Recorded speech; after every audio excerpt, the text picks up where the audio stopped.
प्यारे भक्तों, क्या आप धन की कमी से परेशान हैं? क्या आपकी आर्थिक स्थिति स्थिर नहीं हो रही है? क्या आपका व्यापार सही तरीके से नहीं चल रहा है? तो आज आप बहुत ही भाग्यशाली हो, क्योंकि आज आपको यह वीडियो प्राप्त हुई है। आज हम आपको हनुमान जी का एक ऐसा अचूक मंत्र बताने जा रहे हैं जिसके नियमित 108 बार जाप करने मात्र से ही अचानक धन प्राप्ति के योग बनते हैं। व्यापार और नौकरी में सफलता मिलती है, घर परिवार में सुख समृद्धि का आगमन होता है।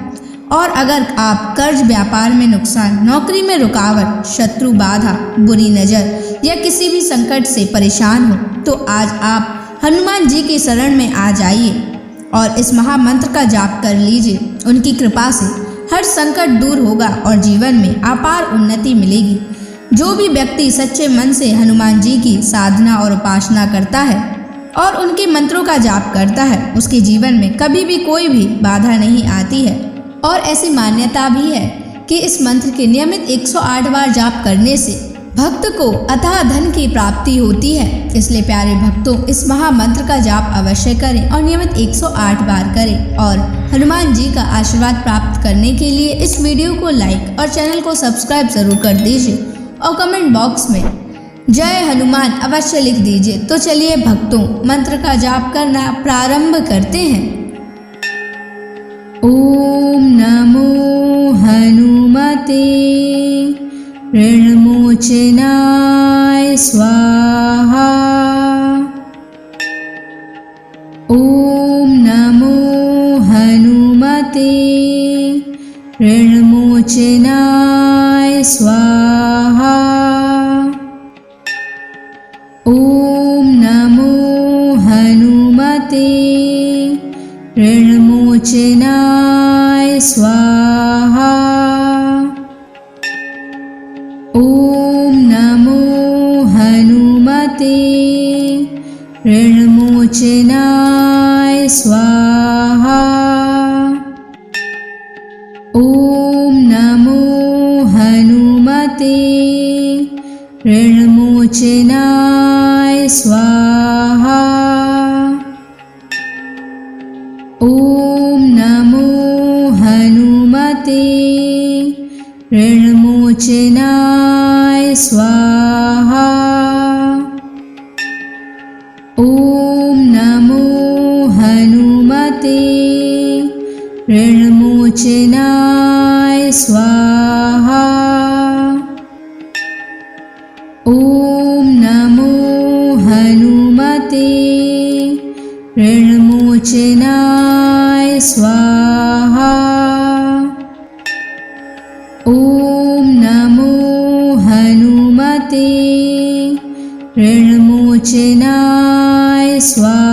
स्वाहा। ओम नमो हनुमते ऋणमोचनाय स्वाहा। ओम नमो हनुमते ऋणमोचनाय स्वाहा।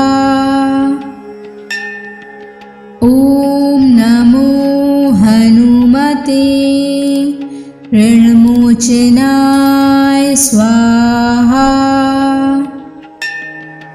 ओम नमो हनुमते ऋणमोचनाय स्वाहा। ओम नमो हनुमते ऋणमोचनाय स्वाहा। ओम नमो हनुमते ऋणमोचनाय स्वाहा। ओम नमो हनुमते ऋणमोचनाय स्वाहा। ओम नमो हनुमते ऋणमोचनाय स्वाहा। ओम नमो हनुमते ऋणमोचनाय स्वाहा।